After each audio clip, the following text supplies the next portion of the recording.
இன்றைய பங்குச்சந்தை நிலவரம் குறித்து தொலைபேசி வாயிலாக நம்மிடையே பல்வேறு தகவல்களை பகிர்ந்து கொள்கிறார் பங்குச்சந்தை நிபுணர் சேதுராமன்.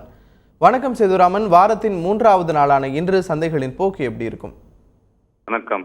இன்றைய தினம் நேற்றுக்கு ஈவினிங் வெளியான சிஐபி ஐஐபி டேட்டாவை பார்க்கும் பொழுது இன்ஃபிளேஷன் பார்த்தோம்னாக்க ஜூலை மாதம் வெஜிடபிள் பிரைசஸ் அதிகமானதுனால இன்ஃபிளேஷன் சற்று அதிகரித்துள்ளது.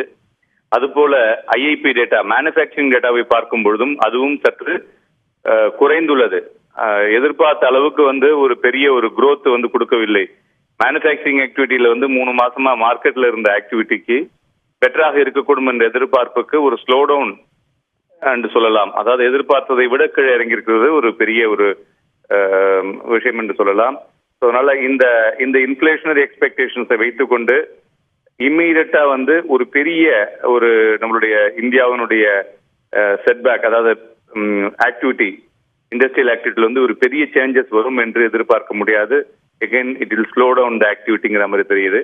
இரண்டாவதாக மான்சூன் ஃபோர்காஸ்டை வைத்து பார்க்கும் பொழுது செகண்ட் ஹாஃப்ல லேசாக இம்ப்ரூவ்மெண்ட் இருந்தாலும் ஓவராலா 18% டெபிசிட் இருக்கிறது. இதையும் எப்படி சீர்கட்ட செய்ய போறார்கள் என்று பார்க்க வேண்டும். மூன்றாவதாக வெங்காயத்தினுடைய விலைகள் ஓரளவுக்கு கட்டுக்கடங்கி இருந்தாலும் ஒரு பெரிய லெவல்ல அதனுடைய விலை ஏறக்கூடும் என்ற எதிர்பார்ப்பும் இருக்கிறது. இவை எல்லாம் சேர்ந்து ஒட்டுமொத்தமாக மார்க்கெட்டிலே இன்றைய தினம் பிரதிபலிக்கக்கூடிய வாய்ப்புகள் அதிகம் இருக்கிறது.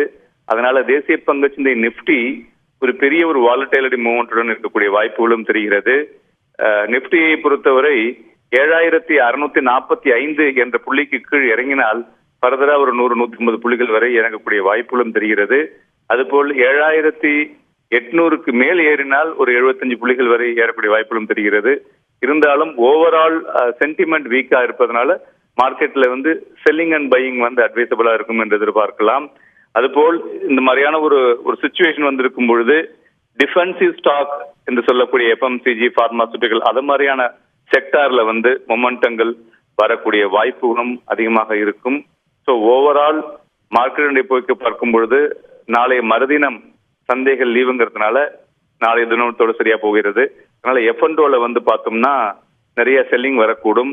அதுபோல் ஃபாரின் இன்ஸ்டிடியூஷனல் இன்வெஸ்டர்ஸ் சைனாவை ஒரு பெட்டர் பொசிஷன் இந்தியாவை விட, ஏன்னா அவங்களுடைய மேனுஃபேக்சரிங் ஆக்டிவிட்டி பெட்டரா இருக்கிறதுனால இங்கேருந்து அவுட்ஃப்ளோஸ் இங்க வித்து அங்க மூவ் பண்ணக்கூடிய வாய்ப்புகளும் அதிகம் இருக்கும் என்று எதிர்பார்க்கலாம். அதனால எஃப்எஃப்ஐ ப்ராஃபிட் புக்கிங் பண்ணாங்கன்னாக்க மார்க்கெட்லயும் ஒரு இம்பாக்ட் வரக்கூடும். ஸோ அதனால retail investors always use stop loss and trade பெட்டராக இருக்கக்கூடும். எஃப்என்டோவை பொறுத்தவரை 7500 புட் ஆப்ஷன் ஓப்பன் இன்ட்ரெஸ்ட் அதிகமாகவும் 7800 கால் ஆப்ஷன் ஓப்பன் இன்ட்ரெஸ்டும் அதிகமாக இருப்பதனால் 75 to 78 அந்த ரேஞ்சில் தேடக்கூடிய வாய்ப்புகள் அதிகம் தெரிகிறது.